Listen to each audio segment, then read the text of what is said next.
to see unknown callers on iPhone. Here's how to check your recent unknown callers in iOS 16 or later. First, open the Phone app on your iPhone. Tap Recents at the bottom of the screen. Here, you'll see a list of your recent incoming and outgoing calls. Unknown numbers will appear as phone numbers instead of saved contact names.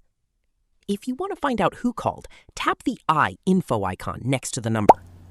You can then see details such as the phone number, call time, and available options to call back, create new contact, or add to existing contact. If you don't want to miss calls from unknown numbers, check your call settings. Open Settings on your iPhone. Then tap on Phone. Look for Silence Unknown Callers. Tap on it. If it's turned on, calls from numbers that aren't in your contacts may be silenced and sent to voicemail. Turn it off if you want unknown callers to ring normally. And that's it. Now you know how to see and manage unknown callers on your iPhone running iOS 16 or later. Thanks for watching. If this tutorial helped, don't forget to like the video, subscribe, and check out more iPhone tips and tutorials.